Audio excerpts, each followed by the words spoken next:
はい、こんにちは。多聞丸のカンコレ、多聞丸です。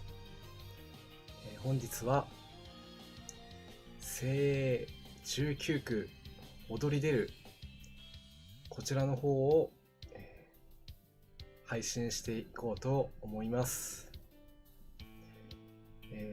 2月も、残すところあと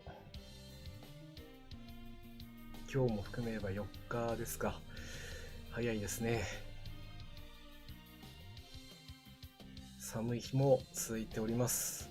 皆さん、健康にはね、十分注意して、元気に、カンコレやっていきましょう。イデアさん、こんばんはです。今日もよろしくお願いいたします。初見さん、こんばんはです。きつね豆腐さん、違うな、きつね、ぶどうさんですね。はい、よろしくお願いします。それでは、今日のね、作戦の内容からご説明していきたいと思います。かのやさん、空母級さんも今日もね、よろしくお願いします。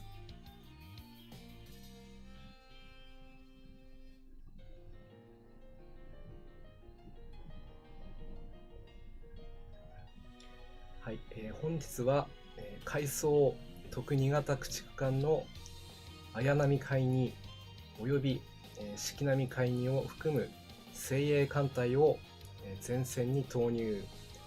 南西諸島海域、沖ノ島沖、北方海域全域、西方海域、カレー洋ビランカ島沖、そして最後が南方。この間もね、行ってきました。サブ島沖海域に展開。各主力を捕捉撃滅せよということになっております。綾波とね、四季並はもう完全に今回は全て出撃ということで、他はまあ自由に選べるんですけどもね。で今解説の方に出ているんですけども、沖ノ島沖2-5ですね。こちらはもう攻略してあります。残りのね、3-4と4-5と5-3と、いつもの編成というか、ちょっとね、戦い方を考えて今回は編成をしたりしております。そこら辺は、出撃前にちょっと説明しようかなと考えています。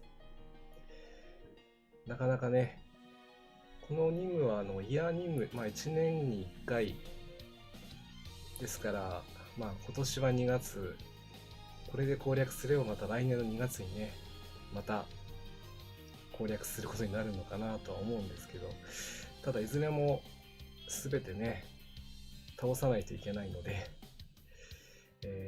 そこら辺を注意して見ていただければなと思います。はい、それでは今回の出撃メンバーを紹介したいと思います。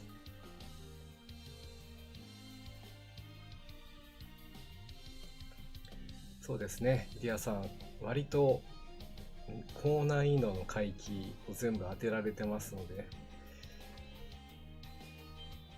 なかなかね、開放条件というか、季節によって任務が追加されたり、それにだんだんこう積み重なってきてるので、それで、開放条件もね、正直私よく分かってなくて、もう全て任務をやってきたのですぐ、出てきた感じはあるので、もしね、攻略する機会になれるようなことがあれば、参考にしてもらえればなと思います。そして、今回の出撃メンバーなんですけども、正規空母から、赤城海にイですね、そしてサラトがマーク2、通称白サラと呼ばれている、こちらの正規空母を出していきます。K 空母からは、前回も出てもらいました。やっぱり随宝にね、また活躍をしてもらいたいと思います。K 巡洋艦では、今回は仙台に出てもらいます。従順で、準々枠では高尾、そして愛宕です。そして最後の駆逐艦枠は、綾波、四季並、そして最後に朝潮、この、9名での攻略をしていきたいと思っております。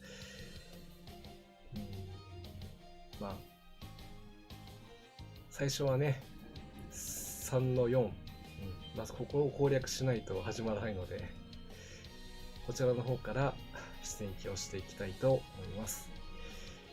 あと本日はですね、時間的には、8時くらいにまたカンコレグッズのね紹介をさせてもらって、全ての攻略が完了したら今日の何の日ですねやらせてもらえればなと思います。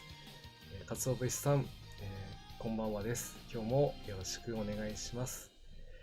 それでは最初の出撃の海域の方にね早速行ってみたいと思います。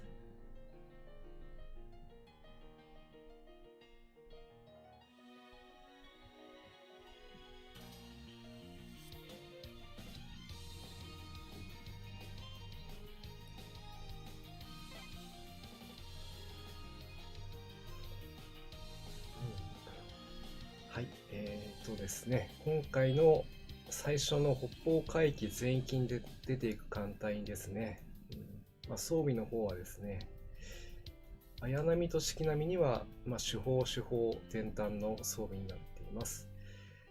そして、今回はですね、赤木とサラトガを出してるんですけども、こちらどちらもね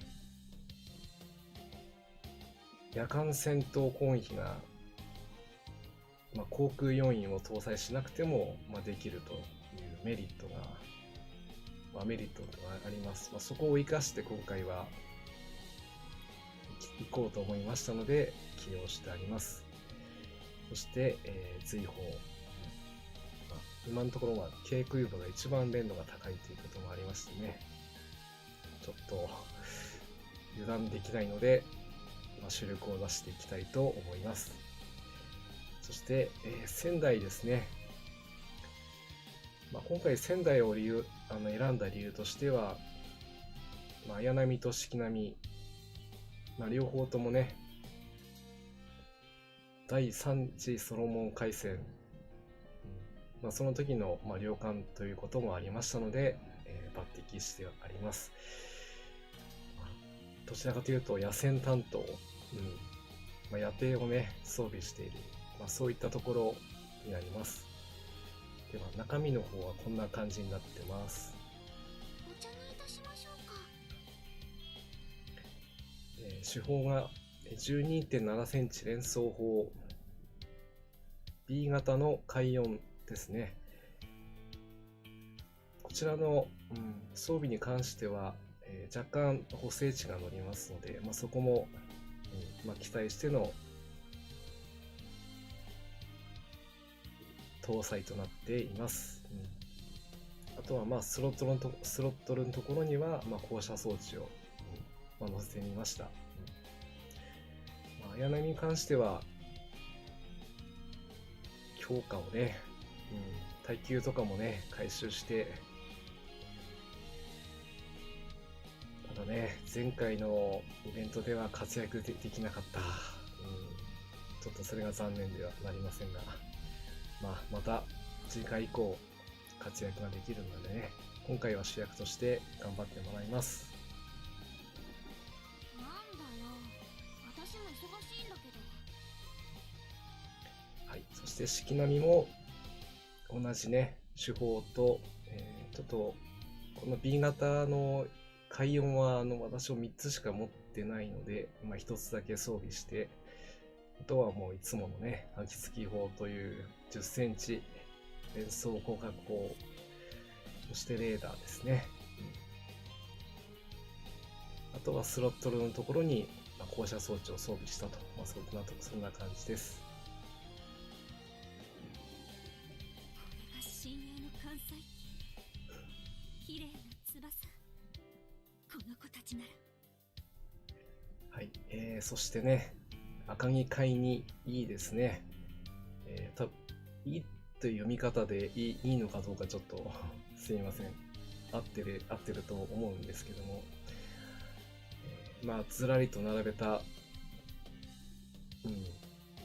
関西機ですね。見ての通り、戦闘機と、攻撃機のみのセットになってます。これは、実を言うとこの海域のための装備ではなくて、次のね海域のためのちょっと、練習も兼ねて装備してあります。イディアさん、読み方はボなんですね。赤城海にボなるほど、勉強になります。そしてね、急遽改装したのでまだね近代化改修が終わってないというね、でも大丈夫でしょうここはねちょっと、素の力で戦えると思っております。提督、サラ特製のニュージャージーチョコレートケーキ、どうぞ召し上がれ。聞いたことないはい、サラ特製ですから。はい、そしてサラトガですね。サラトガも、いつもは装甲空母ということでね、モッド2の形なんですけども、今回は、夜行ですね。そして野戦、それを装備しての出撃機ということでコンバートをしてあります。近代化改修もねだいぶやったんですけど、さすがにマックスまでは持っていけませんでした。ちょっと火力が足りないかなと思われますけど、まずこれでいってみたいと思います。救急艦爆は足が可愛いのよ、足が。そしてね、追放救急艦爆は今回搭載してはいませんけども、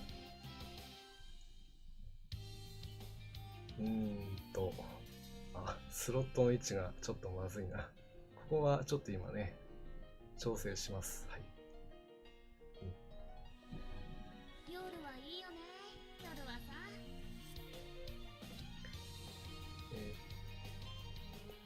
多分、初見さんだと思います。ルーファンキツネさんでよろしいでしょうか。コーンといただきました。タモン丸のカンコレ、タモン丸です。よろしくお願いいたします。はい、そして最後、仙台。夜はいいよねということでね。夜艇の装備はもともと予定はしてたんですけども、軽巡洋艦ですから、火力は野戦十分あります。あとはね、砲戦火力はなんとかなるでしょうこんな感じの装備と編成になっております。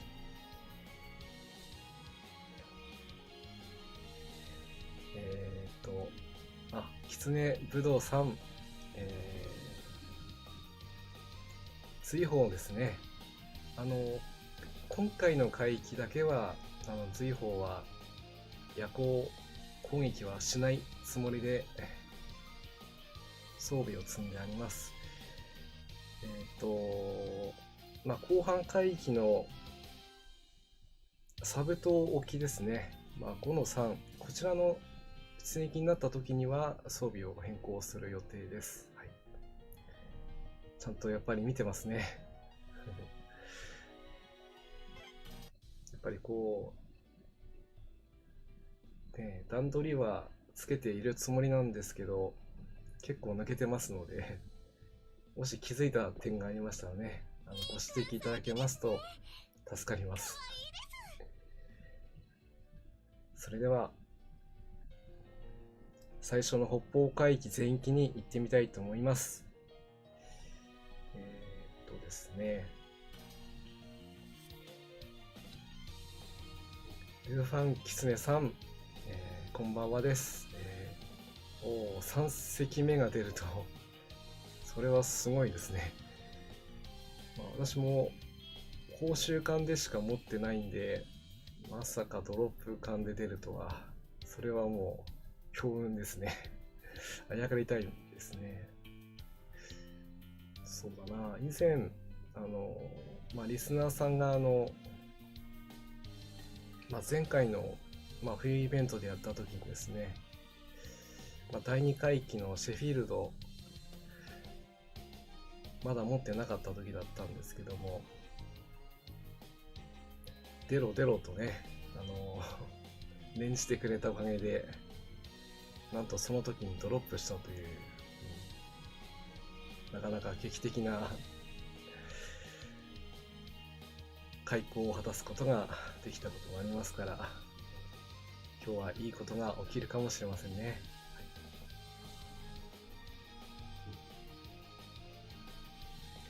それではちょっと説明も長くなりましたので、早速出撃していきたいと思います。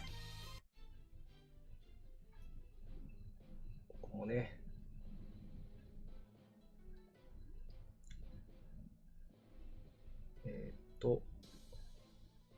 一応今回は上の参戦、渦潮ルートに行くはずです。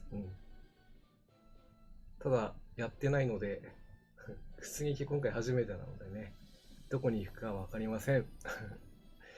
ルーファンキツネさん、毎日デイリーで頑張ってた、しかも期間限定だから3隻ね。いややっぱり期間限定で出てるカンムスはね、できるだけ、回数が必要にはなってくるんですけども、取っておくと後々ね、必ず役に立ちます。私もザラやポラをね、もう一隻欲しいんですけど、なかなか出てくれません。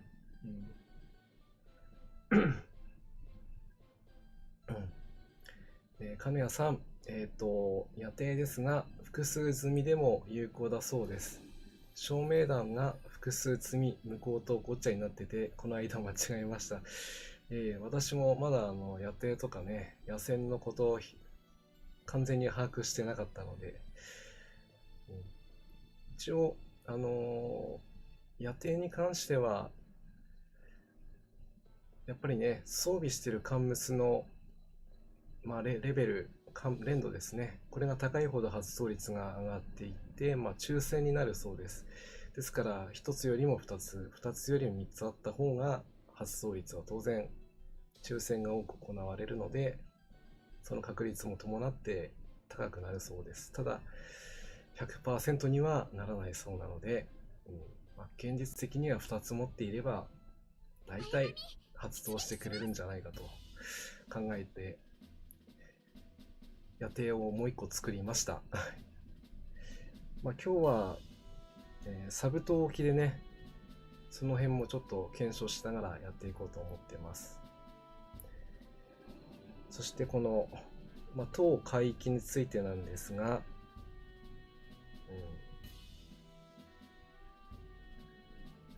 第1戦目でね、島風がドロップするという唯一の海域と、そして撤退はね、絶対起こる。ちょっとね、確実に、攻略するのが困難な海域でもありますので、めげない心があれば大丈夫と。そこら辺が重要かな。提督の精神力が試される海域です。では行ってみましょう。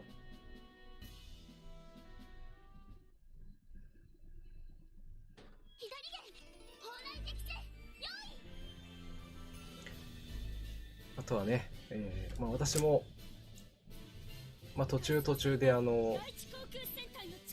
水分補給をしていきますので、皆さんもね、水分補給をしながら、他のね、ながらでも、ながらと言いますか、同時にこう、ゲームをね、されても非常に良いと思いますので、気楽に見ていただければと思います。はい、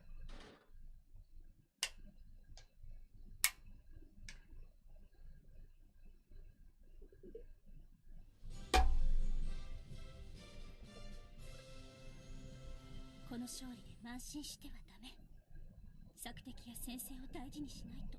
で、頭の中で何かが。最初は無傷ではいかないですね。このダメージが後半どうなるかちょっと気になるな。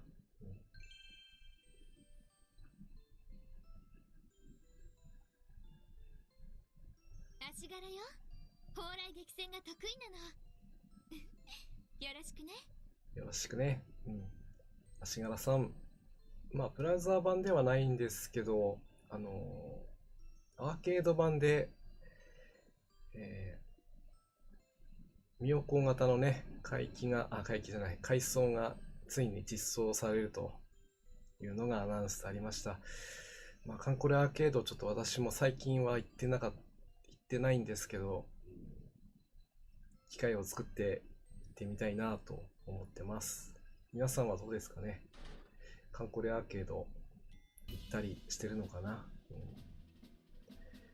最近はちょっとね、行けてなくてね。でもブラウザー版は休まずやっております。はい、よし、まずルートは上にちゃんと行ってますね。では第2戦目行ってみましょう。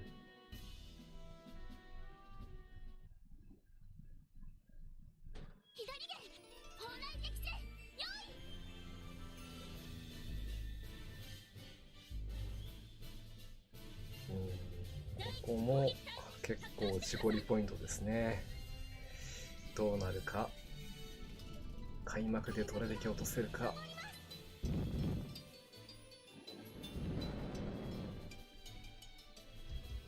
ど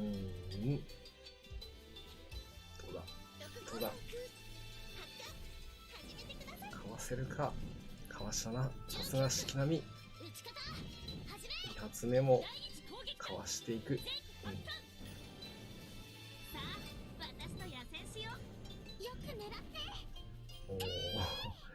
昼戦で綾波のね、本気で落とせるとはちょっと思ってなくてびっくりしましたけど、狐武道3アーケードは全くやってないですが、カンメスのカードは欲しいなと思って調べたら数万円して笑いましたということでね、なかなかカードの値段はね落ちないですよね。特に、大破カードなんていうのがね、レアリティの関係なんでしょうか、非常に排出率も低いものですから値段がとんでもないことになっているカードもあったりしますからね。でも本当にね、ブラウザー版はほぼ指揮するだけの状態ですけど、アーケード版はテクニックがね必要になるので結構疲れますイベントとかでしたらね、またやってみたいなと思うんですけど、コレクションですから暇ができたらねやっていきたいですね。ではこのまま進軍を続けていきます。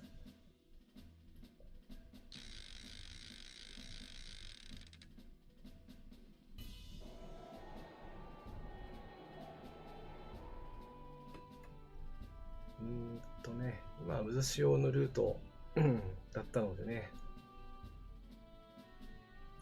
今回は電炭2つの装備になっているので、最大5つ積めば、まあ、マックスで一番被害が少ないんですけども、もうちょっと積めばよかったかな。この間、そうですね、駆逐艦キノガサ後からもうすぐ修正入っちゃってますから、もう入手することは、まあ自力ではできないですからね。プレイをしない提督でも嫁艦のおまわり係に入手する人もいるそうですねと。やはり実際にね、カードにあると感慨深いものがあります。まあ、自分も飛竜、蒼竜の会にだけはね、ちゃんと持ってますので。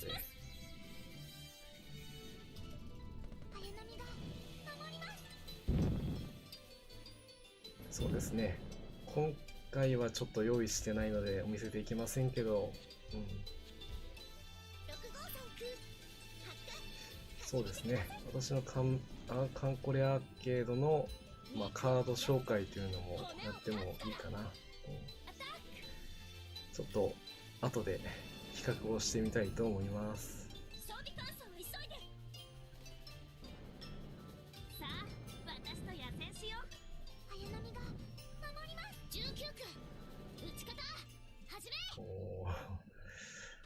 水上砲撃戦で駆逐艦が獣人を倒すというのもね、このカンコレも7周年、間もなく8周年を迎えるわけですけども、やっぱり昔は駆逐艦でね、獣人を倒すなんてことはもう全然ありえなかったんですけども、そこはインフレしてるところはあるな。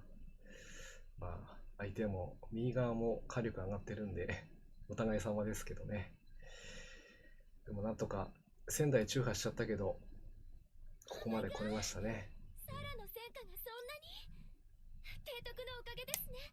帰ったら乾杯しましょう。アーケードの、中古ショップでタシケントの中破が5万円なんてね、そんな値段、やっぱり期間限定カンムスのリアリティが高いやつはちょっとね、手が出ないですね。私マヤってんだ。よろしくな。そこはもう、ノーマルでもいいのでね、ゲットした方がいいのかそれか、通常のね、イベントの時に排出されますので、特に難易度とかは問いませんから、挑戦してみるのもいいのかななんて思います。ちょっとね、時間はかかるかもしれませんけど、ハマると本当にハマっちゃうんでそこだけは注意してください。ということで、予定通り上3戦の渦潮でここまで来ました。あとはボスを倒すだけということですね。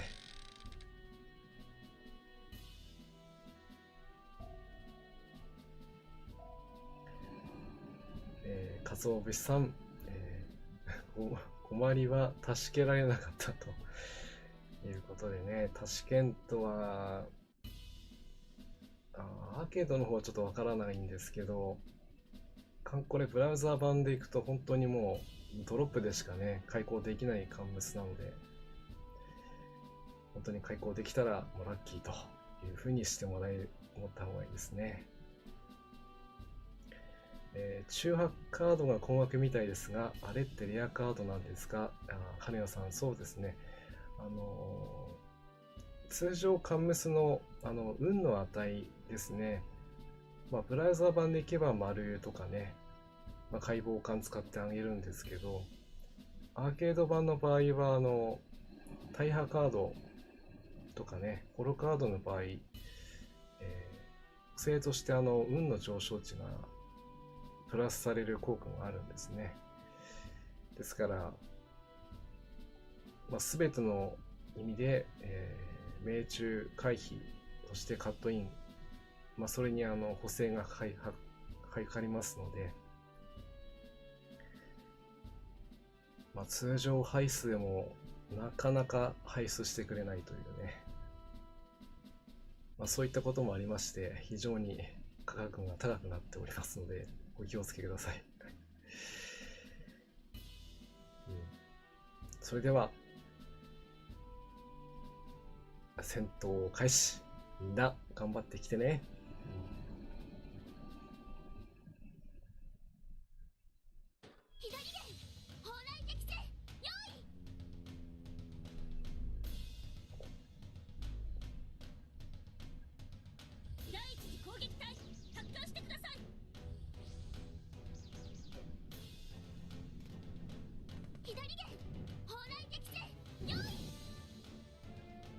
そうです。カンメスのカードを重ねれば重ねるほどステータスが上がりますが、1回の、出撃に出せるカンメスのカードは36枚と決まっているので、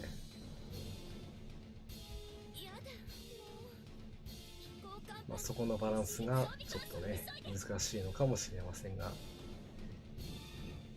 実際のこちらの戦闘の方はね、もうかなり殴り合いの状態になってしまっております。あとは赤にサラはダメだな。あと追放で、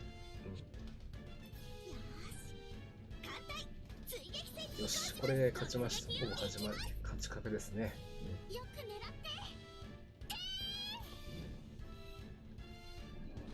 でもね、さすがに昼戦では終わってくれないので野戦に行きます。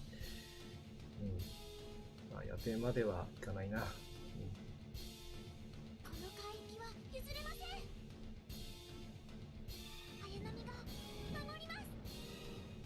今ね、野生の接触がちゃんと出てますけども、確率的には今、1隻だけに1つ装備してる状態ですから、多分50から 60% 程度なんだと思うんですけど、ちゃんと発動してくれましたのでね、勝利取れました。みんなお疲れ様。この勝利で慢心してはダメ。索敵や先生を大事にしないと。で、頭の中で何かが。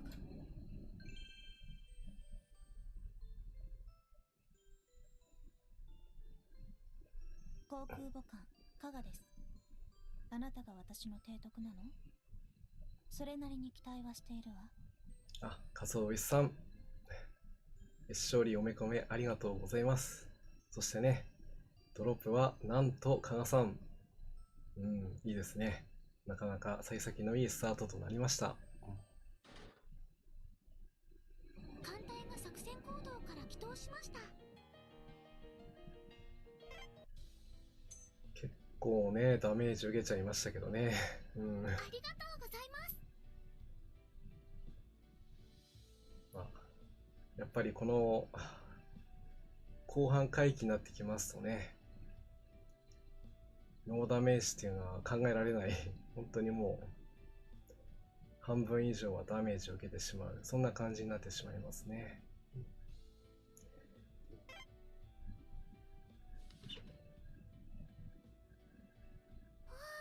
危ない。毒入りするよ。I'm sorry。後方でお休みをいただきます。頑張った。ちょっと野戦の汗を落としてくるね。よし、では次は、リランカですね。こちらの編成にい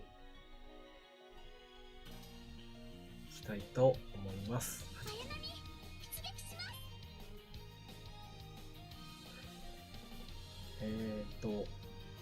今回の、今回といいますか、カレー用リランカ島沖のボスがね、港湾世紀、地上型のな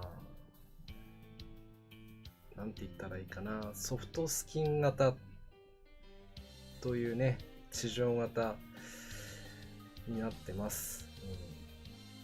今月はもう終わっちゃったので、最終形態になってますので、耐久値が非常に高く命中率も高いので、大変危険な相手となっております。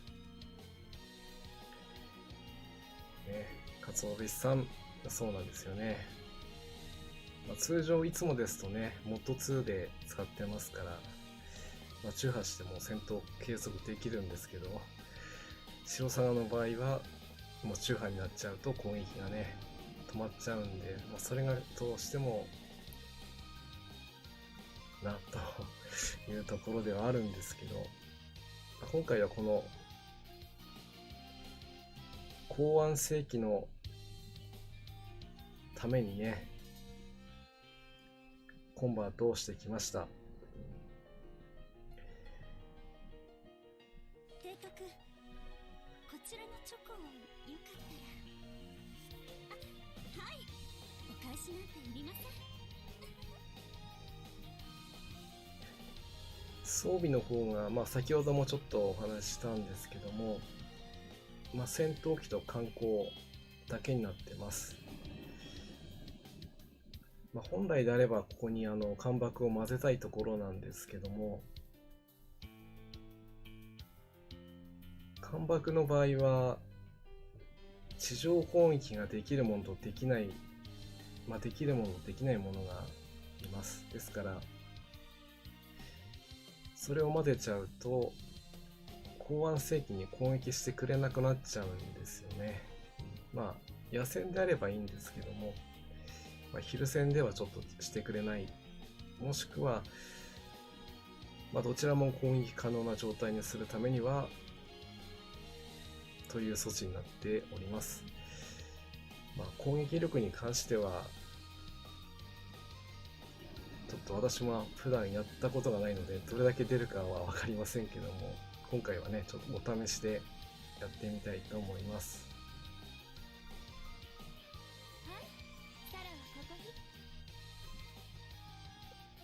そしてサラトガも同じ意味合いの編成となっています。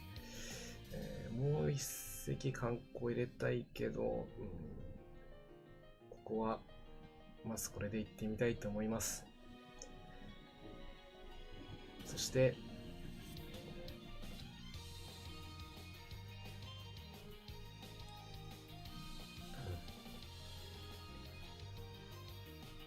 地上型の、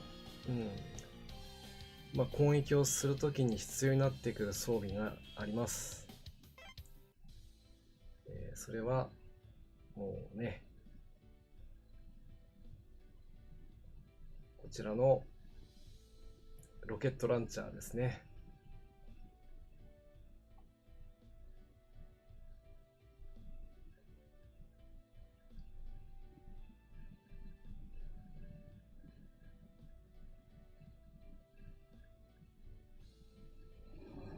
今回の主力である綾波と四季並みには、ダイハツ、陸戦隊付きをね搭載することができませんが、それを補うということでロケランですね、装備していきます。この他にも、装備できるものはあります。あれですね、名前が出てこない。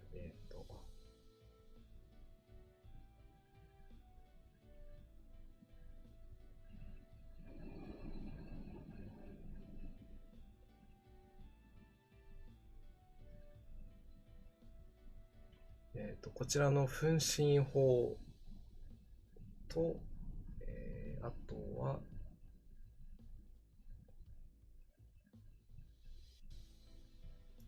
こちらの迫撃砲ですね。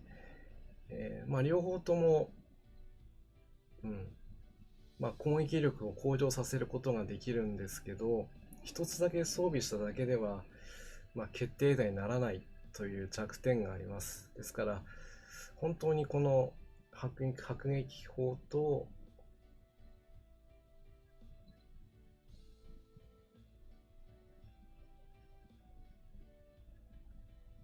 ちらの分身法をもし使おうと思ったら、最低2つ積みしておかないとあまり火力が出ません。なので、通常の、カンムス、ダイハツとかね、陸戦隊を積むことができないカンムスの場合は、ロケランを積むのが一番攻撃力が高いと、いうことなので、こちらいただきますね。手法のロケラン装備という風になります。ただ、野戦になった場合、通常ですとね、雷装置も乗るところなんですけど、地上型には雷装置が乗りませんので、火力はどうしても低くなってしまいます。それでもやらないよりは絶対やった方がいいので、ただね、このロケランが通常でね、増やせないというのがあるので、いいのかよ。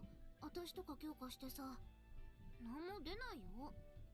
今回、朝潮が積んでいるような、陸戦隊と、内科艇、そしてロケラン装備というね、完全にもう地上型を破壊する兵装となっておりますが、これからやらないとね、ちょっとダメージが入りませんので、かなり多めにしてあります。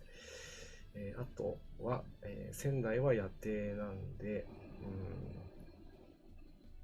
今回は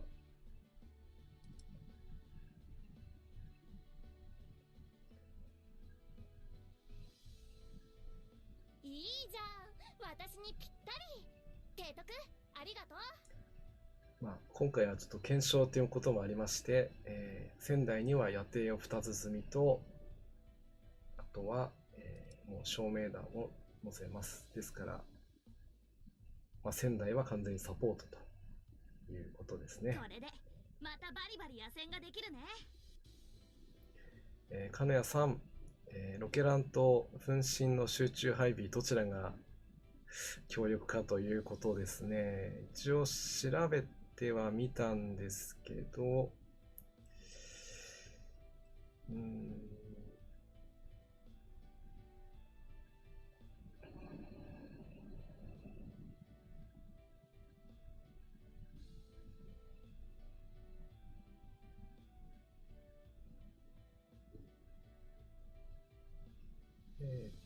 どこだっけな、ここら辺だったかな。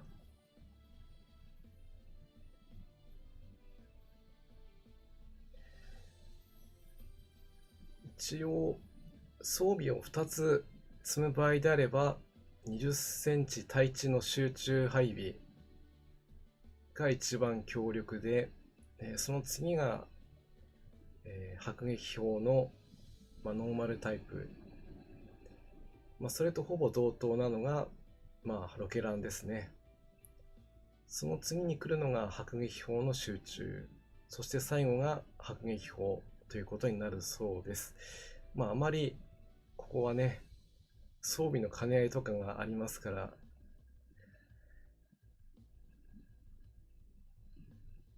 挑戦するという感じにはならないかもしれないんですけども、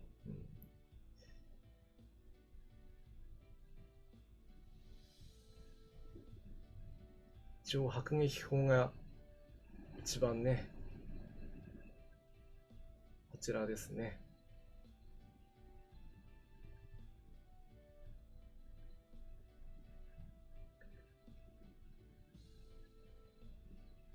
違うな。分身砲の集中配備が一番ダメージが見込めます。ただ、2つ以上装備しないといけません。結構ね、これを2つ作るのはハードル高い気もするんですよね。私もなんとか1つは作ってみたものの、2つ目どうしようかなと思って6で止めてましたが、今回、そういったことも調べていて分かりましたので、もう1個、作りましょう。頑張って作ってみたいと思います。はい。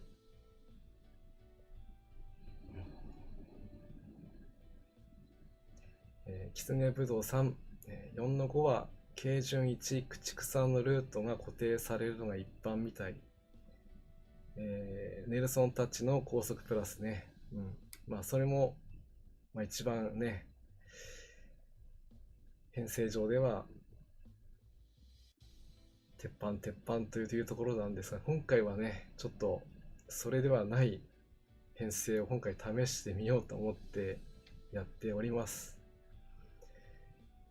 そうなんですよね。4スロット化じゃないとね、2つ積みは難しいんですよね。桜アイリスさん、今日もね、こんばんはです。よろしくお願いします。と言ってる間に8時過ぎちゃったので、今日の、カンムスグッズのね、紹介をしていきたいと思います。突然始めてしまいますけども。では、今日はこちらになっております。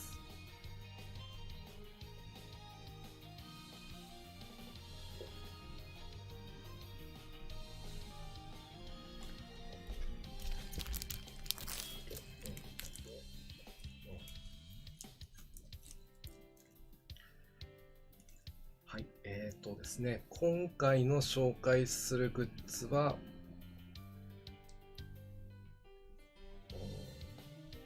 ちょっと正確な日付まで覚えてないんですけどもね、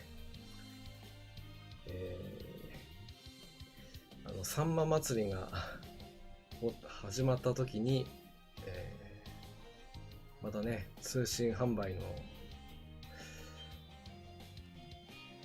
戦いをしてしまったんですけど、その時に、ゲットした、クリアファイルの、1セット、4枚で1セットになっています。画面上で映してます、金剛、商法、コマンダンテスト、そして道潮、この4名ですね。結構大きいんですよね。これはサイズ的には何になるのかな？ A4 じゃないんだよ、これ。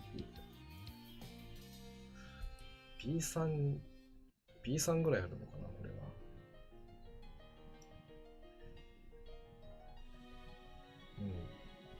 結構他にも種類がありましてね。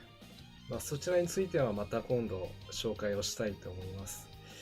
なかなかお目にかかることもない商品だとは思いますし、ちょっとね、使い方がどうしたらいいかなって思っているところではあるんですけど、普段は戦闘とか、期間限定グラフィックで見れるものもあるんですけどもね、こうやって改めて見ますと本当によく、書き込みされてますよねと。日常のね、この限定グラフィックも本当によく、できてますし、金剛さんのね、このビールジョッキ持ったこのスタイルも、大変当時は人気が出ていました。コマンダンテストも多分この時は実装してそんなに間もなかったのかななんて思うんですけど、差分ではなくて完全に新規のねグラフィックということもありまして、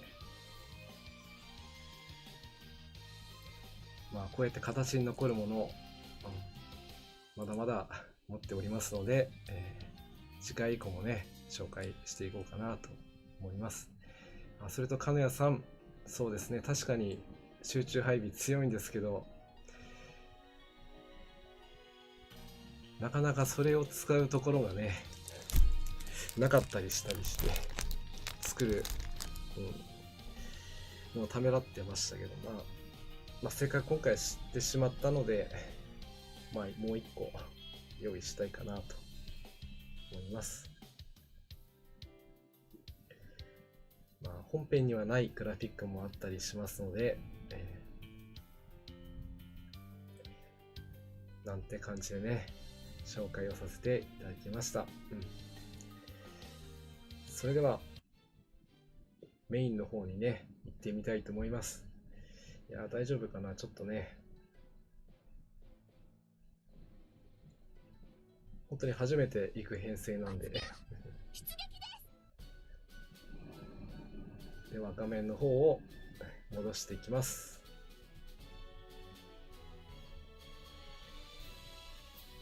私も普段は高速プラスの編成でね行くところなんですけども、果たしてどうなるかドキドキ。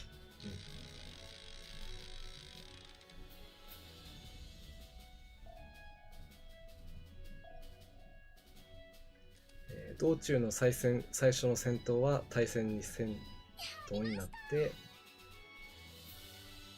ここを乗り越えてあと1戦してボス戦ね。でもね、ここもたまに大破するんですよね。ですからちゃんと戦闘結果、見ながら行かねばなりません。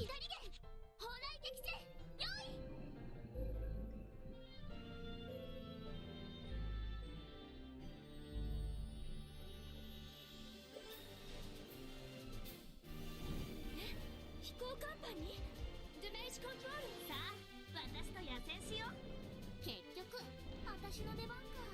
よし、突撃する。綾波が守ります。おや、何やらまずい予感が。これは初手から大変危険な状態になってしまった。ちょっとこれはもう無理かもしれないけど、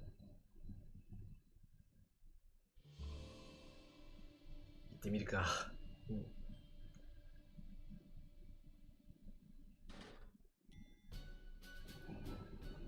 赤木さんがね、最初から宗派になってしまうとはちょっとまずいな。そうなんですよね。桜井アイリスさんね、航空戦力、まあでもまだ開幕は飛べますので、そこの火力を欲しい。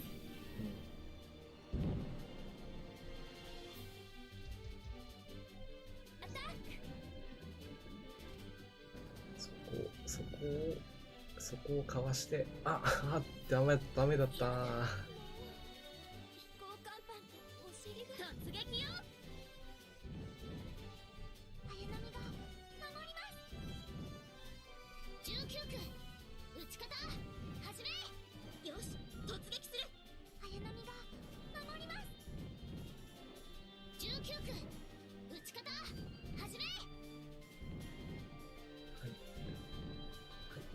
ちゃんとね、帰ればまた来れる。帰りましょう。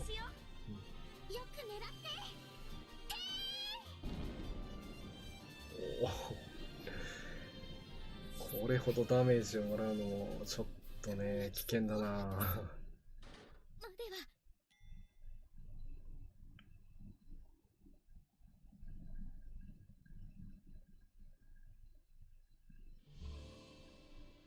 いや、非常に手痛いね。回収をもらっちゃいましたね。まずはここはちゃんと撤退します。はい。艦隊が作戦行動から帰投しました。道中のね、T 字有利というのはやっぱりね、大丈夫、次の作戦には間に合わせます。よっぽどこちらの先制攻撃、好標的とかね、支援艦隊とかであれば安全なんですけども、艦隊のみの戦いであるとかなり危ないですね。そうですね、こればっかりはしょうがないです。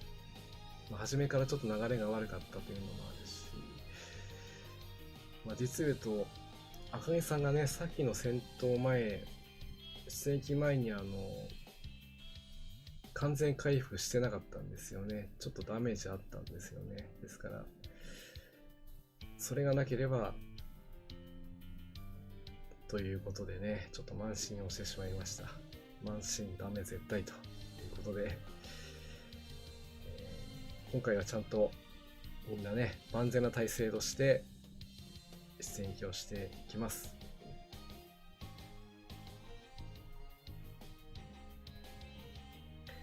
それでは2回目行ってみたいと思います。2回目ね。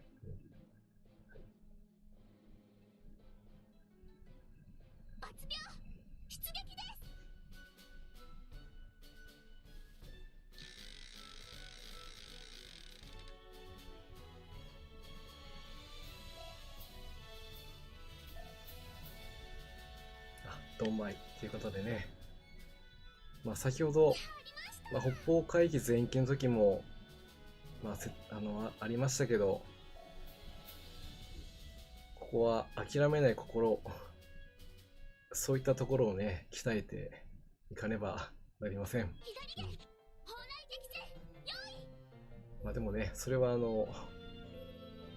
配信者の私がだけで結構なので、皆さんはね、ゆっくり見ていただければと思いますので。さ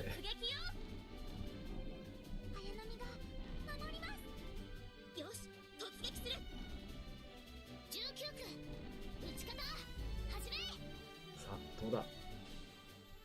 今度は式並み。よし。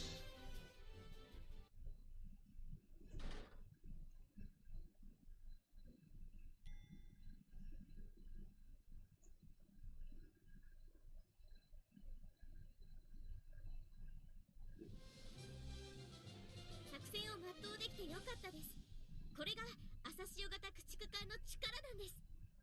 そしてね、朝潮型駆逐艦の力、いいですね。さあ、先ほど大打撃を受けたこの戦い、今度はどうか。みんな頑張ってきてね。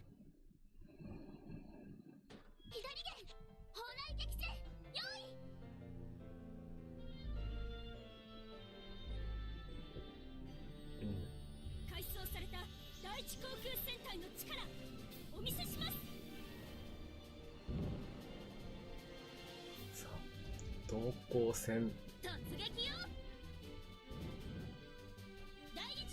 きればね、ダメージはもらいたくないけど、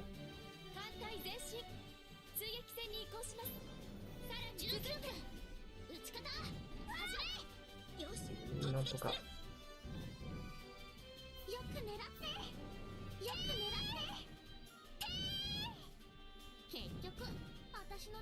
ああ、そうか、相手に戦艦がいるから2巡なのか。1巡で終わると思ってたから、ちょっと油断したな。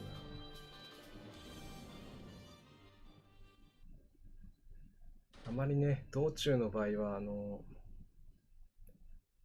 2巡戦闘はしたくないそういうタイプなので、戦艦を編成してないんですけどもね、相手に戦艦いたら関係ないんですけどもね。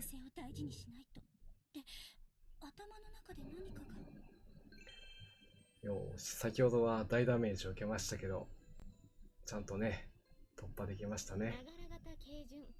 4番艦のユラです。どうぞよろしくお願いいたします。ユラさんですね。こういう海域で、特にね、頭数を減らしたい、そして制空も取りたいとなれば、もうユラさんのね、活躍が見込めます。今回は、仙台の起用しておりますけど、またね、活躍の番が来るので少々お待ちください。さあ、ボス戦になるかな？大丈夫かな？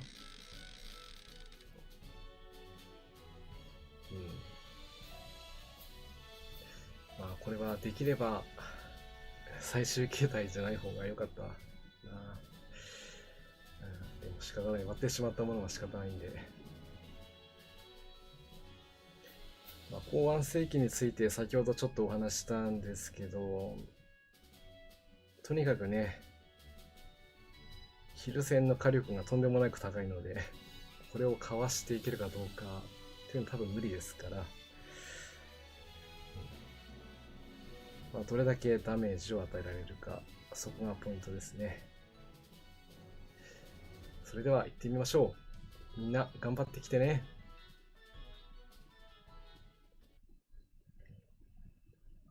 左で砲雷撃戦用意。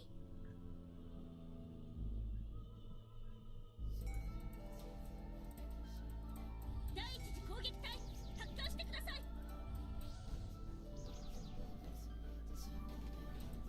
敵艦ミユってか。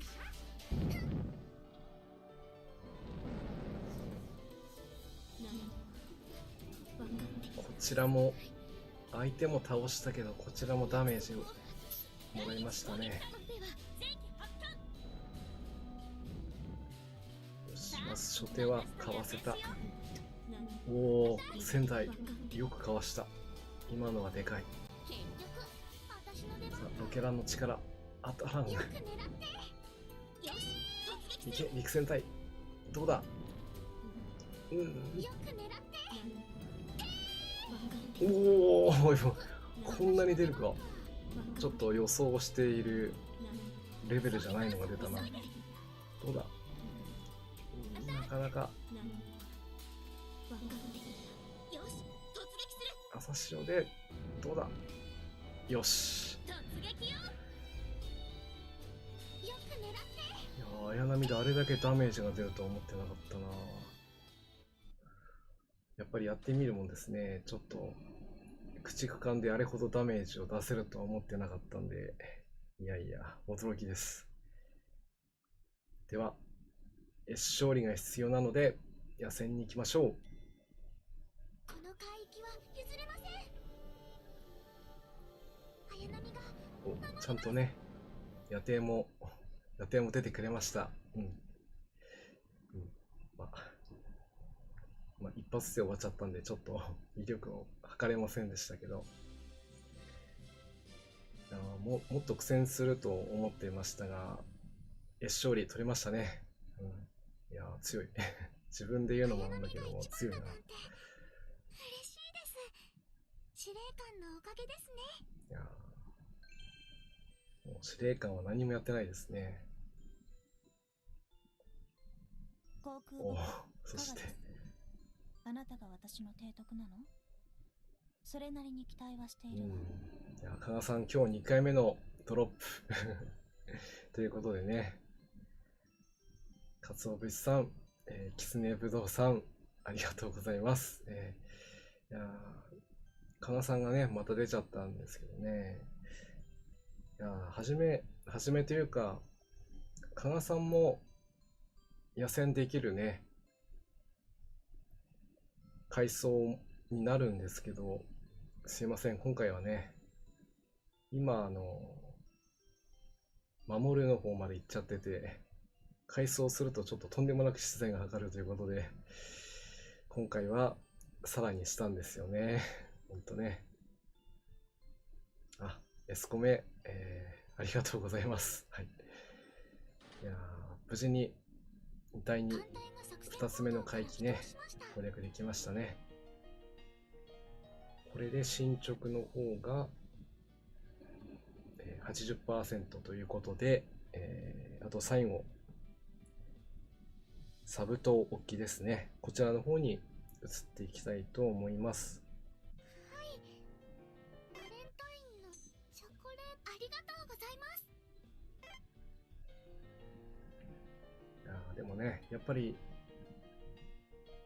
ダイハツを詰める朝潮の攻撃がね、最後とどめをさせるだけのね破壊力があったことがやっぱり今回の一番の収穫だったかなと思います。先ほど、ダイハツとかね内科艇が積めないカンムスの話をしてましたけど、実際戦闘になった時には、おそらくというかほぼ間違いなく上陸用の船艇と特型内科艇を装備することになると思います。これ計算式はちょっと難しいので省略しますけども、一応回収をすればするほど威力は増します。それもですね、回収した装備の、例えば、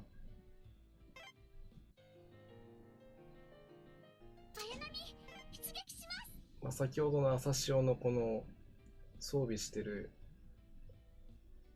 陸戦隊と、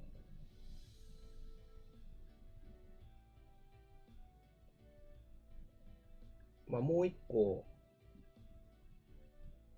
例えば、ダイハツですね。これを搭載した場合、駆逐艦としてはかなりいい仕上がりです。このダイハツの今ついてるこの補正値と、プラス6なってますけど、これと、上の陸戦隊とを足して2で割った数字が、補正に乗る。で、さらに、この内科艇の、補正値も乗るということでした。ただ今回はロケランを積んだ方が、一番火力が出やすいなと思ってロケラン積んでましたけども、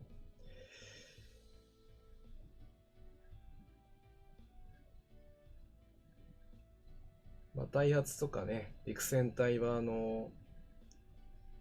ょっと回収するのは、資材が必要になりますけども、少しでも上げとくと思わぬダメージをね、集積値とかには出してくれるんで、通常のダイハツであれば、回収するのはそれほど難しくないと思いますので、ぜひ上げてみてもいいのかなと思わぬところで助けになってくれるかもしれません。はい。今回の地上型を倒すということでね、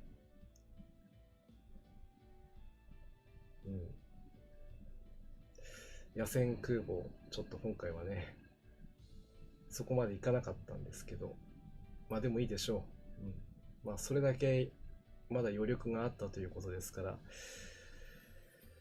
今後もっとね、強力な相手が出てきたときには、対地上用の装備と、そして艦載機のね、合わせ技で攻略をしていこうと考えております。はい。今回はその、予行演習という感じでした。そして、最後ですね、サブ島機になります。こちら前回もね、能代の任務で来たところで非常に野戦マップということでね、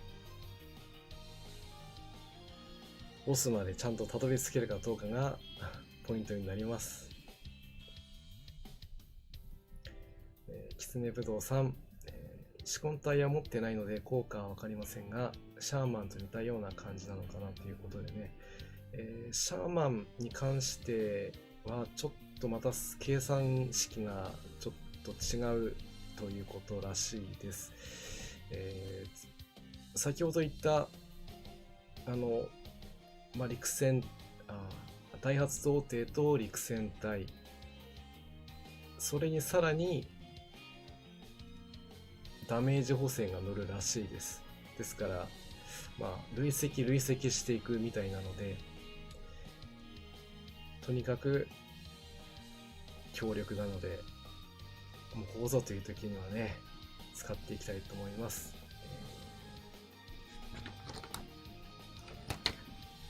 スクさん、こんばんはです。白神野戦マンと化した空母ね、活躍できましたね。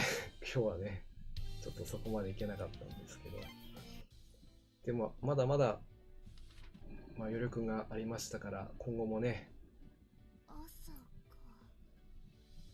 そういう回帰というかね、まだまだ検証も足りないところがあるので、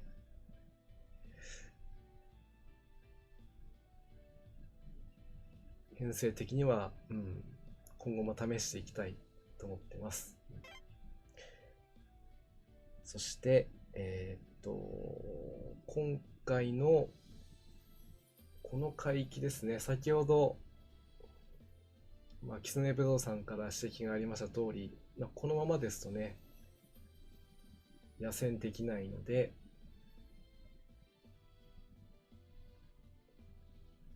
ちらの野戦航空4員と熟練交番員を装備します。いい関西機ですね。かわいいです。そして、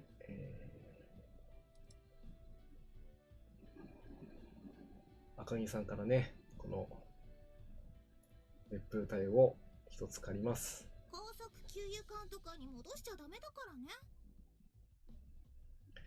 まあ、そして先ほどは地上攻撃をしなければいけないということで、こちらのね爆戦隊を外しておりましたけども、今回は爆戦隊を出します。お弁当、はい、食べる？で、あとはね、今回は地上型はもう見ないので、まあ、最初の、まあ、電炭装備に変えます。まあ、結構ね、この、まあ、B 型装備の補正が入るので、まあ、レーダーと組み合わせると、火力、内装、対空は今回あんまり、でも回避曲がったりもするんでね。あ、いいのかよ。私とか強化してさ。ね。何も出ないよ。そして、綾波も同じくね、装備して、強化をしていきます。そして今回は最後にね、従順洋艦が来ます。ですから、野艇の方は、どうしようかな。今回は、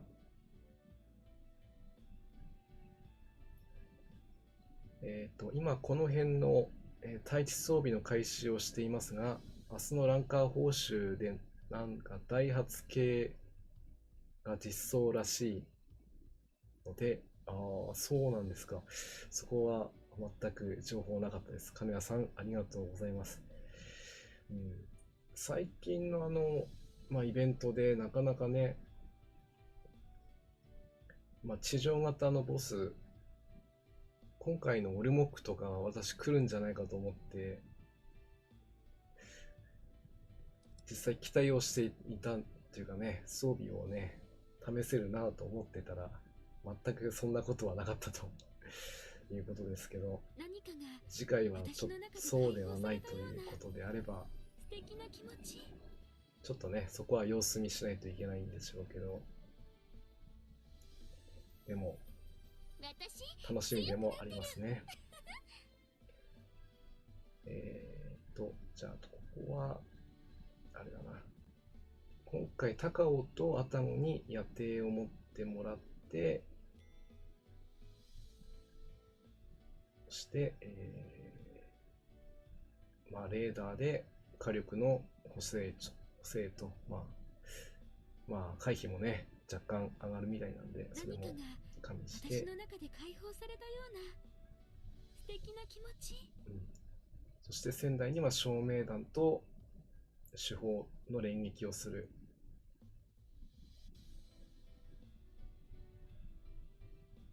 装備にしていきたいと思います。どれがいいかな。これか。阿賀の方か。使ってみようかな。いいじゃん。私にぴったり。まあ、戦で実装になりました。ありがとう。阿賀の方、回2ですね。これも、試しに持っていってみよう。そして、こちらノーマルの回ですね。これで、またバリバリ野戦ができるね。そして最後の、まあ最後と言いますか、ここは支援艦隊ね、出していきます。といってまだ全然装備はまだガバガバだな。手法を持ってきて、よいしょ。おお、それはいいわね。オッケー。よし、あとは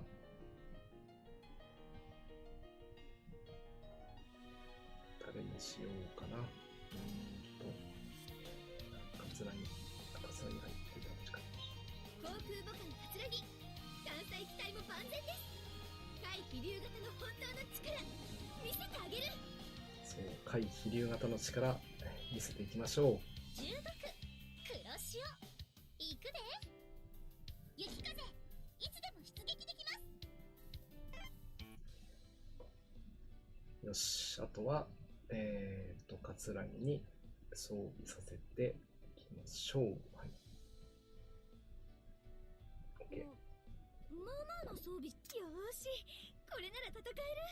天山はあれ提督？格納庫まさぐるのやめてくれない？っていうか邪魔。おーい提督、簡単に戻りました。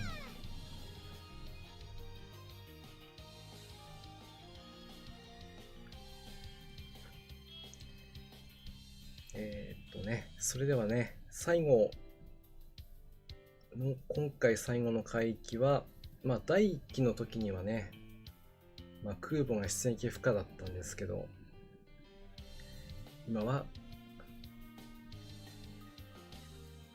空母が持ち込めます。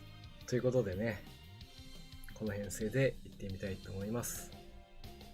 スクさん、次のイベント、まさか、19春みたいなイベントじゃないだろうな、なんてね。もう19の春みたいなイベントっていうと、もう、これでまた頑張れるよ。19もう覚えていないというね、ダメですね。どんなイベントだったかな。19年のイベント。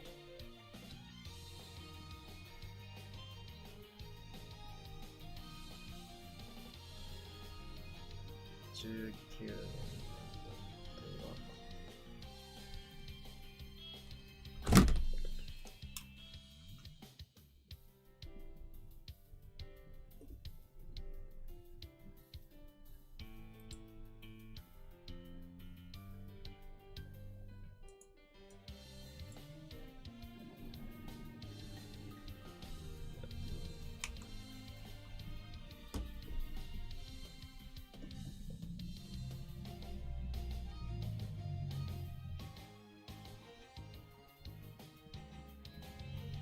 空襲みたいなというか、なんとなくですけども、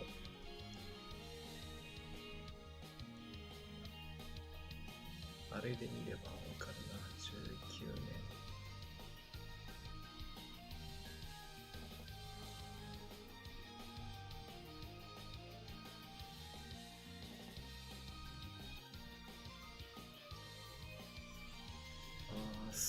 そうか、コロラドイベントですね。あれも、友軍艦隊が来てなんとかクリアできたというね、非常に難易度の高い海域でしたね。いやできればというか、勘弁してほしいな、それは。わお、提督にプレゼンツね。オッケー。まあ、今回もね、コロラド支援艦隊に入っております。なかなかコロラドたちのね、活躍がどうなるか。そうでしたね。空襲、確か4回連続でしたね。道中が悲惨なことになっていた。今思い出しても、よくやったもんだなと思いますね。22から大和型使うっていうのもね、そうそうないですからね。まあ、やっぱり制空権のないところを行くとどうなるかということの恐ろしさをまた思い出してしまいますが、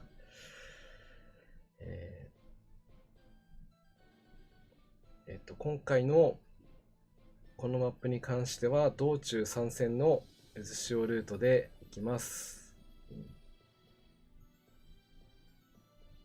南方世紀のね、耐久力188の走行値を抜くためには、まあ、トータルで150、160以上のね、火力がないと倒せません。いけるかな。ああ、そうなんだ。初めてやったイベントでしたか。随そ分れはまたもご一緒します。大変な時にやってしまいましたね。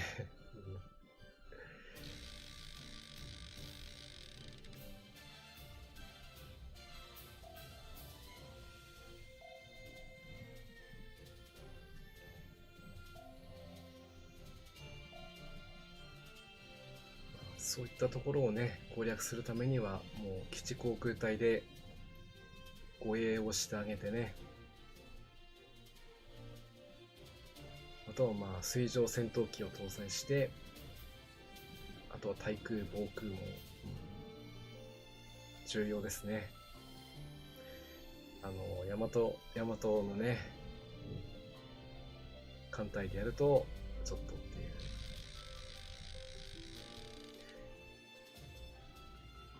ヤマトに航空戦艦の扶桑山城、追放、商法、鈴木のご利用しで、女神も使ったということで、いやいや、これは大変な戦いでしたね。私もよーし、艦隊大変な思いをした記憶が今蘇ってきました。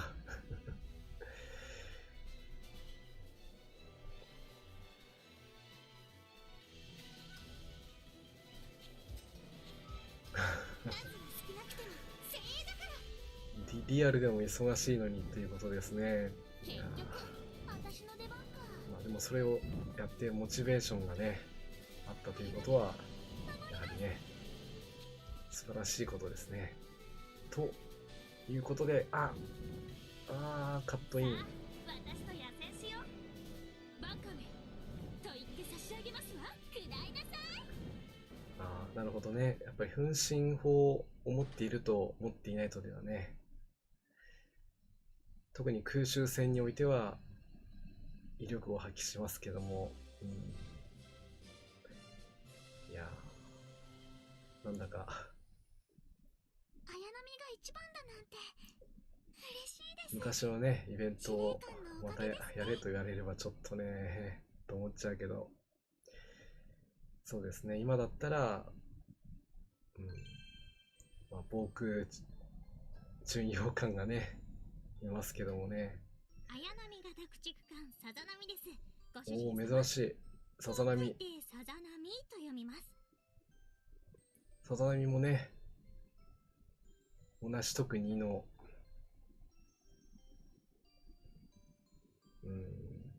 でもやっぱりまだ介入は来ないかな。さざ波。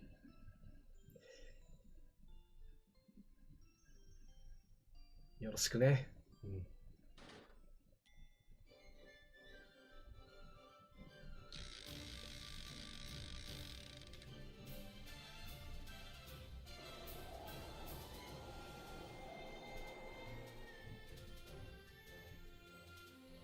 さあ、ここから、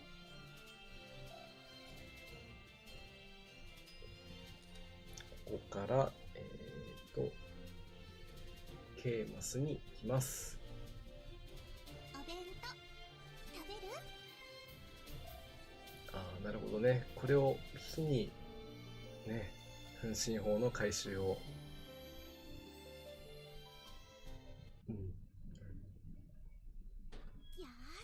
し。なかなか回収資材も重いですけど、でもやれないことはないのでね。まあ、今後のイベントでもきっと役に立ってくれてますから、いいですね。ここまではずっと夜景が接触状態を続けています。結局私の出番か。綾波がどうだ、スキューはかわした。さあ、私と野戦しよう。バカめと言って差し上げますわ。高物バカめ。そして、アタゴのね、火力も頻繁というか出ましたね。よし、これで2つ目。提督、私の活躍見てくれましたか？活躍見ましたよ。こうやって、見てみますとね、基礎だ。お前に最高のやっぱりこ勝利を与えてやる。イベントを通じて、それまではあまり必要じゃなかったと思われる装備がね、必要だった、必要というかね、用意をして、それがまた新たな力になって、艦隊を強化していくというね。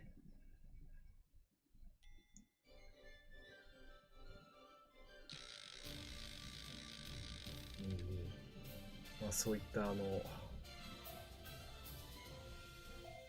い出というか、艦隊の、力をね、感じることができますね。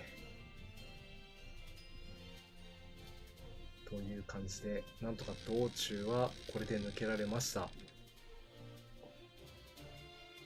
さあ、南方石さん、こんにちは。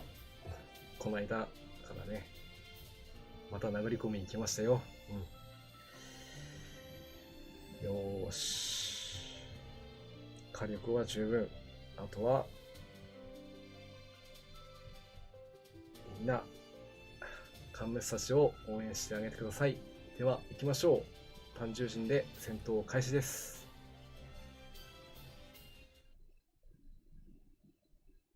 さあ、やるわよ。攻撃隊発艦。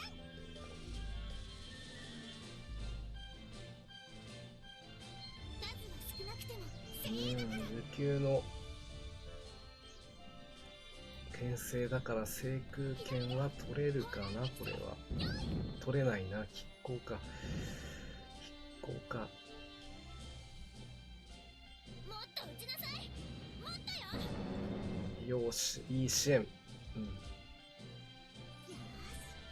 艦隊追撃戦に移行します。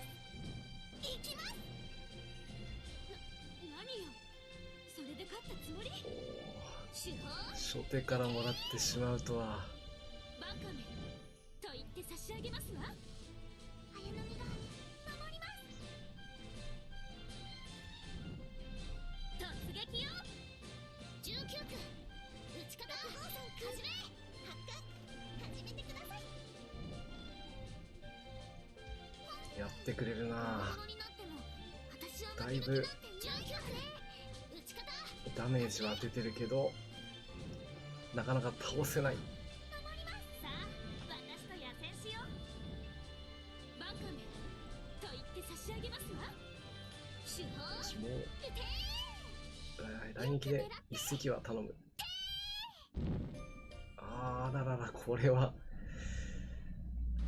かなりきついな。一人一冊しないと倒せないか。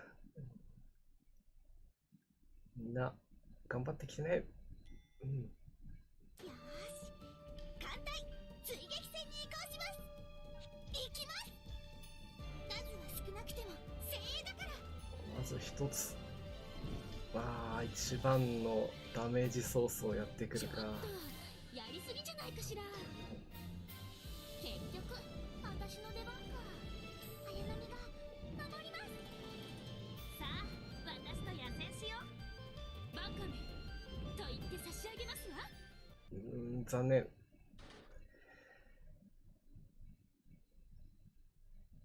支援はバッチリだったけど、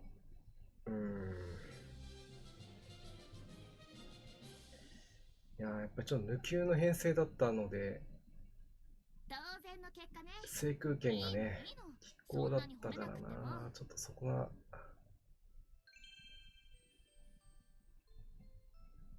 尾を引いてしまったな。不走型超度急戦艦姉の不走です。妹の山城ともどもよろしくお願いいたします。はい、不走さんよろしくです。艦隊が起動しました。みんな無事かな。いや、これがね、勝利じゃないんで、もう一回遊べるとんということですね。お返しにサプライは大切ね。テンクス。助かるわ。いやー、だいぶダメージ受けちゃったな。タンクが大きいと肩も凝るのよね。危ない危ない。毒入りするよ。もう少し火力が出ないと。絶対安静なんてまだやれるのに。でもな、朝か。十分出たしな。そこは薄いからね。当たらなきゃいいのよ。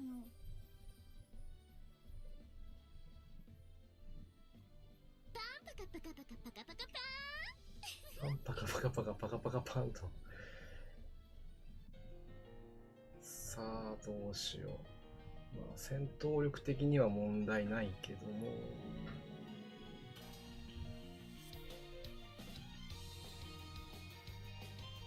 制空権がちょっと取れないと勝負にならないかな。よし、ここはちょっと爆戦を完全に変えましょう。また抜き来られても困るので、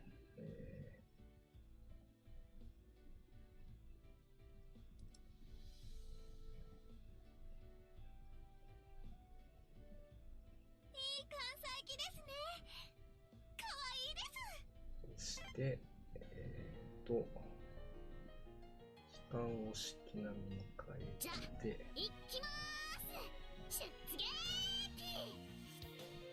綾波、出撃します。タカロン、出撃いたします。まあ、気持ちだけでもね、変えていかないといけないんで、編成をちょっと、まあ、順番だけ変えてみました。はい。なんだよ、私も忙しいんだけど。忙しいですよね。ごめんね。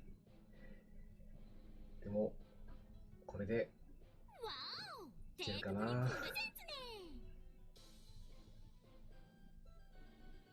オッケよし、ここは、妖精サンズもちょっとアップしよう。はい。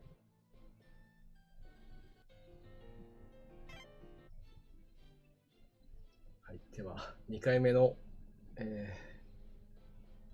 第1次サーモン置き換え戦、行ってみます。行きましょう。じゃあ、行きまーす。出撃。まあ、先ほどの戦闘もね、まあ、訓練通りというか、予定通りの戦闘力だったんですが、制空権が取れなかったのがちょっとまずかったので、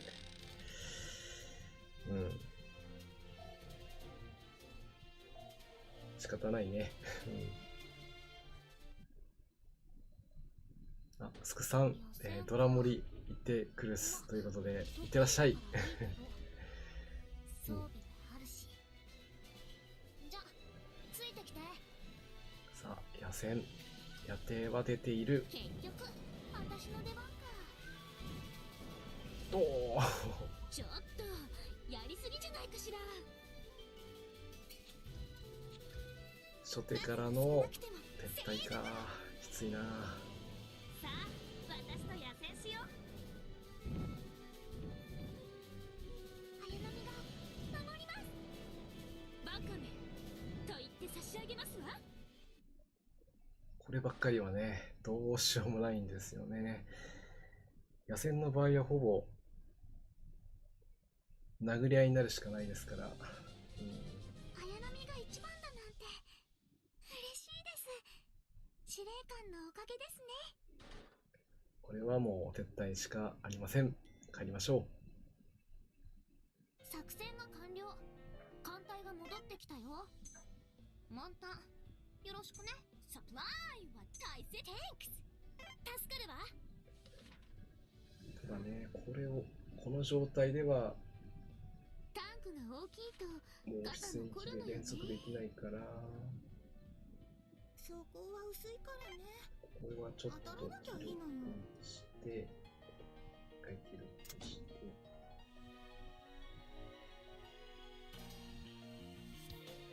やっぱりキラ付けしないと無理ですね。ちょっとキラ付け作業します。少々お待ちください。それまでの間、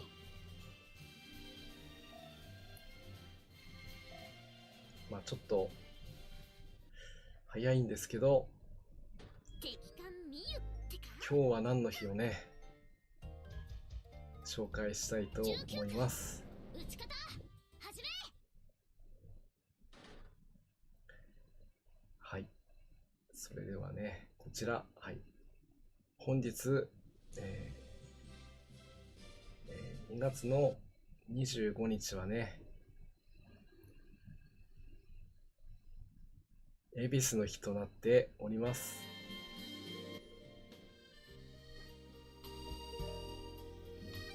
あ、きつねぶどうさん、正直、6の4、5の5よりも5の3が一番ね、やっぱり野戦だから野戦があるんでね、難しいんですよね。ここはやっぱりキラ付けをして回避率を上げて突破をいきたいと思います。本日は、東京都渋谷区恵比寿に本社を置き、ビール、発泡酒、ワイン、焼酎、お酒ですよね。札幌ビール株式会社、日付は、もうだいぶ昔ですね。1890年明治23年の2月25日にね、恵比寿ビールが初めて発売されたということで、本日が記念日となっております。昨年が発売から130年ということで、誕生130周年という文字が刻印されているそうですね。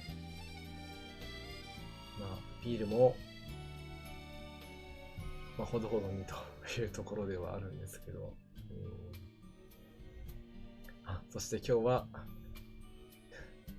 いかずちちゃんの浸水日と、そこもありましたね。いろいろ記念日がやっぱり毎日あったりします。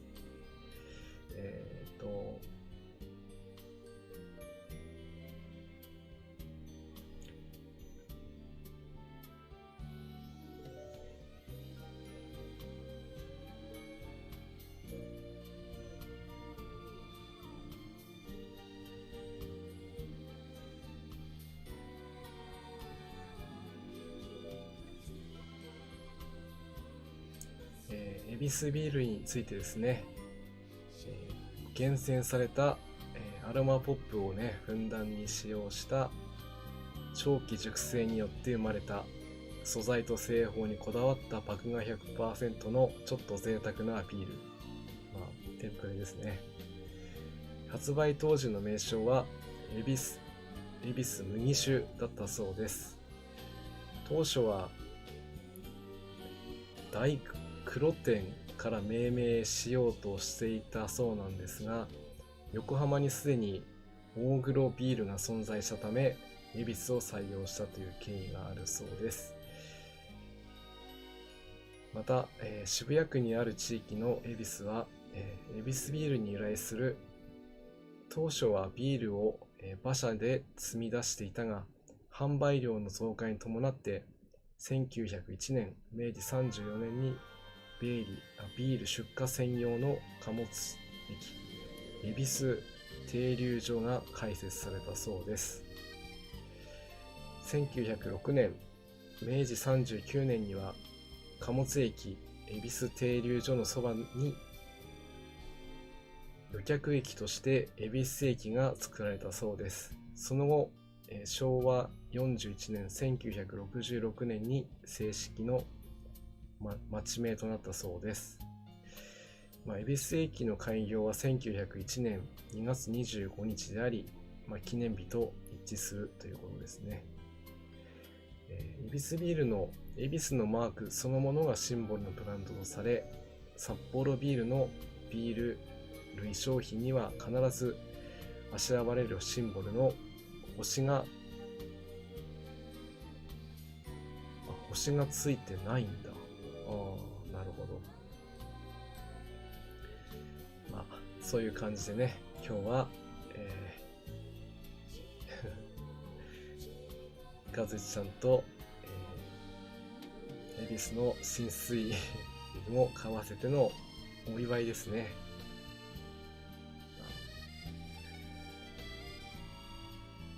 ここでね、恵比寿ビールあれば乾杯といきたいところなんですけど、ちょっとそこまで用意はしていないので、本日はね、ちょっとこの画像だけで、許してください。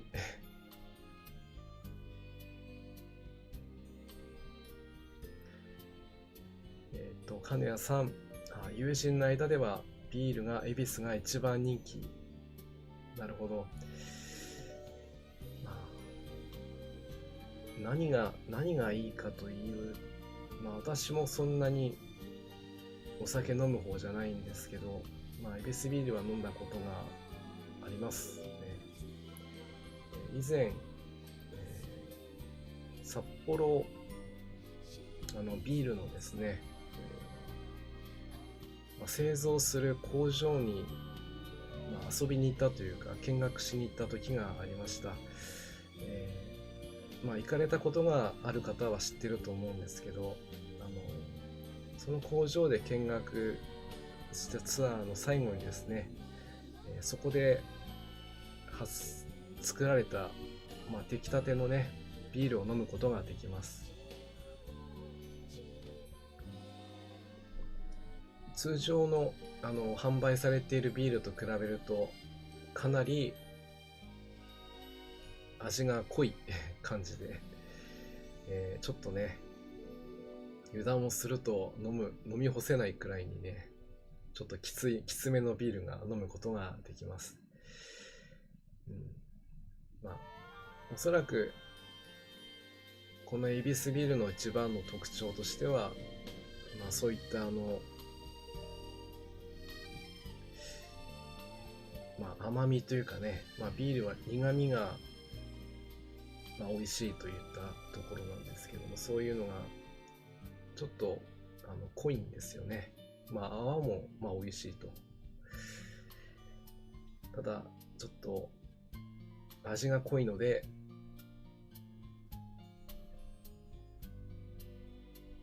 ビールだけ飲むとちょっときついですね。何かおつまみとかね一緒にして食べていかないと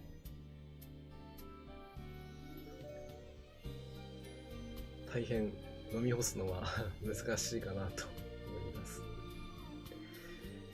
ということで本日は恵比寿の日を紹介させていただきました。気が付けの方はもう少しで終わりますので少々お待ちください。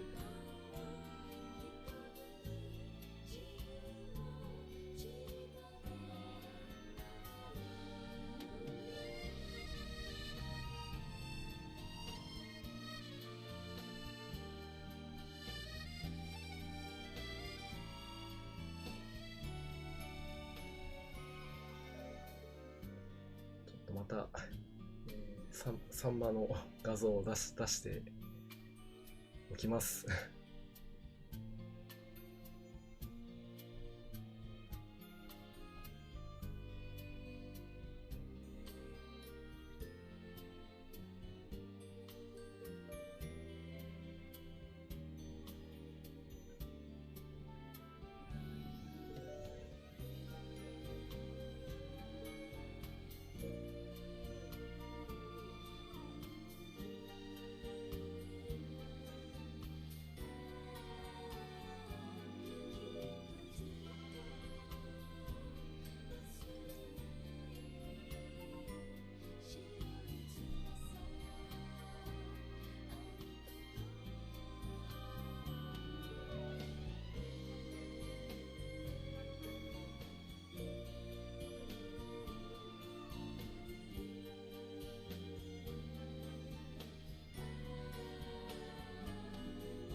カツオ牛さん、サンマとビールいいですよね。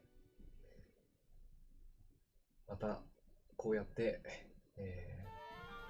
サンマイベント来るといいなと思って、秋ね、待ちましょう。それでは用意の方が整いましたので、またね行きましょうかね。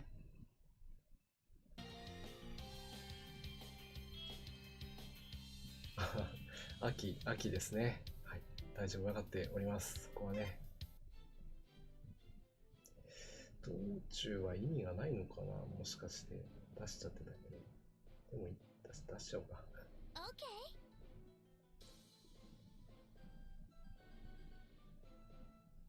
支援が来るというお守りで足していきましょう。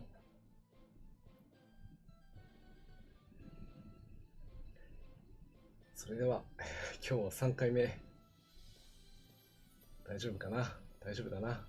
準備は万全。じゃあ行きましょう。行きまーす。出撃。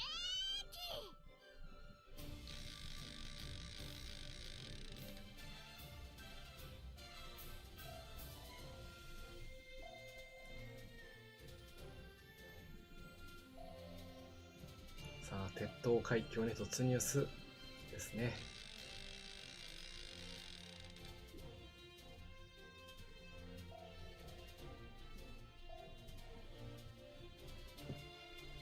さあ、みんな頑張ってきてね。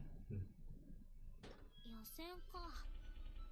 ま、得意だからいいけど、装備もあるし。じゃ、ついてきて。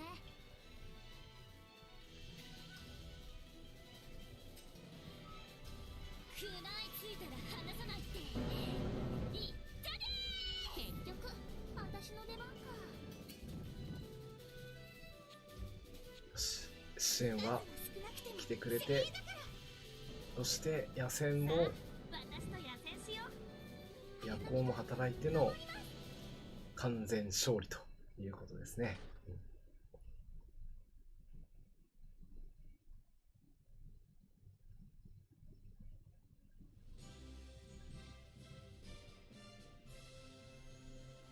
随宝の航空隊が活躍したの？やったー。軽空母だって頑張れば活躍できるのよ。狐武道さん、横チンの提督な方なら伝説の装備がお持ちなんでしょうかと。あのイベントはね、最後まで戦ったんですけども、まだまだね、勝てませんでした。すいません。はじめまして、達田だよ。まあ、今までイベントはずっとやってきてましたが、あのイベントはね、もう完全に準備不足で全く歯が立ちませんでした。なんとかね、最後の海域までは行ったものの突破することができなくて、大変悔しい思いをしましたので、まあ、それをバネにその後ね頑張ってきましたということで、回答としては持っていません。はい、残念ながらね、あれは持ってないんだよな。いやいや、私としてはね、ほんとね、あの当時はね、時間でゲージがね回復してたんですよね。まあ本当に言い訳になっちゃうんですけどもね。なのでその日のうちに破壊しないと、まあ、ゲージがほぼ半分回復してるというね、とんでもないことになってましたので、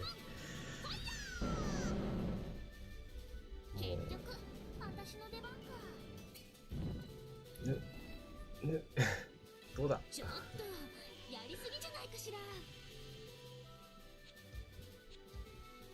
まあ、ゲージ回復はあれからその後夏イベントやって、秋イベントやって、冬イベント行ったところでですね、そこまででしたね。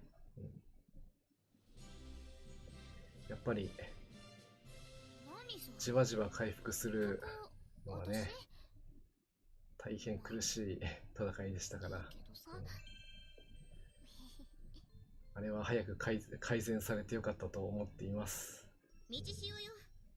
私、なんでこんな舞台に配属されたのかしら。本当に一番きつかったのは、その2013年の秋イベントの、武蔵がね、初めて実装された時の最終海域ではなくて、最終海域一歩手前の、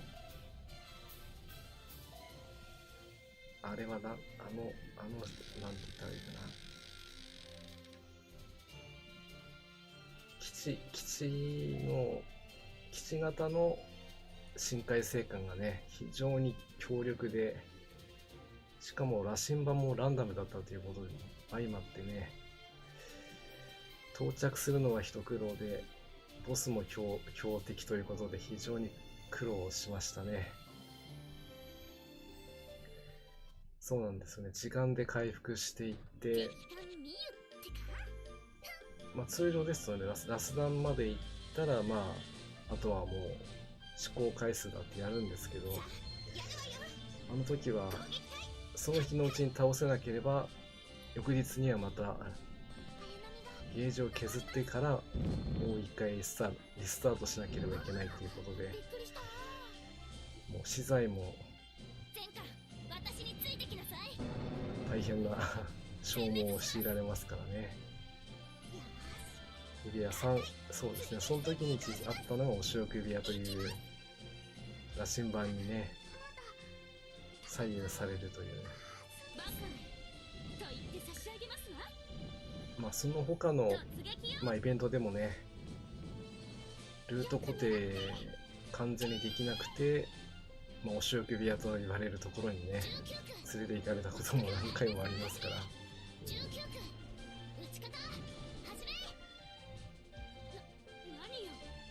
本当にね、苦しいけど、達成した時の、あの時はね、本当にね、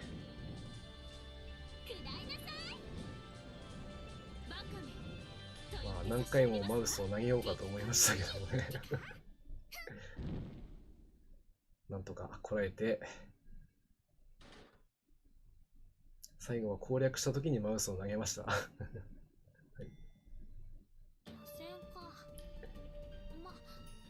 そうですね、E3 の突破率がね、非常に低かったというかね、そういったこともあって、とんでもなく難しかったです。さあ、でもそれもね、もう過去に突破してるからなんともよし、野戦の仙台働いてくれましたね。ここでね、やっぱりね、野戦は仙台。そうなんですよね。リーマン提督だとね、あの時はね、いやもういいでしょうきつかった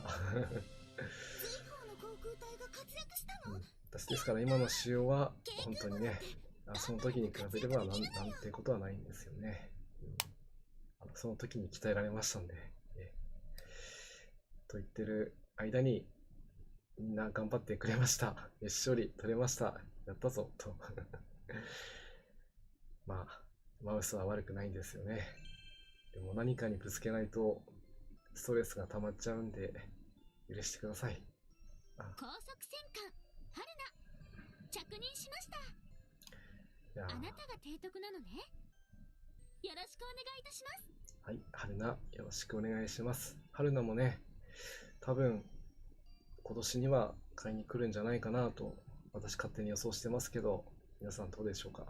そろそろね、来てもいい時期かなと思います。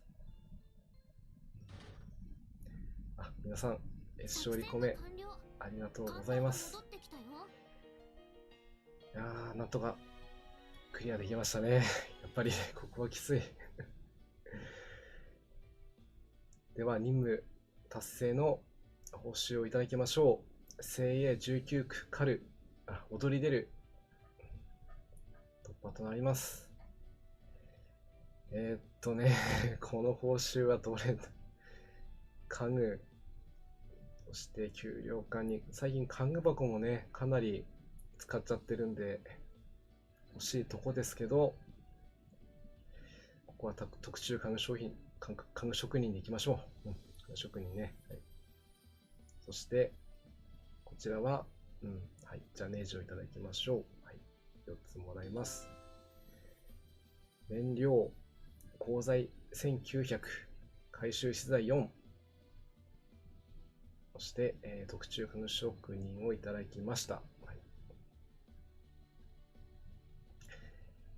ということでね、今日はこちらの任務を、攻略しました。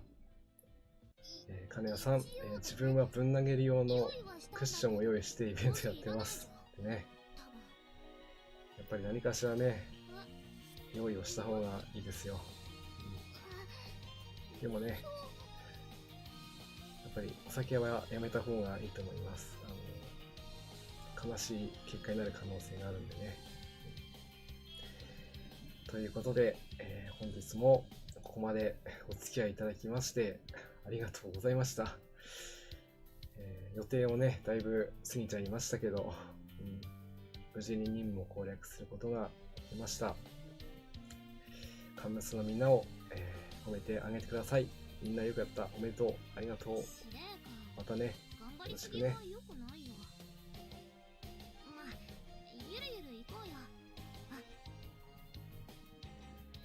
ゆるゆるいきましょうね。はい。ということで、本日は、精鋭第19区、踊り出る配信させていただきました。途中でね、昔のお話もできて、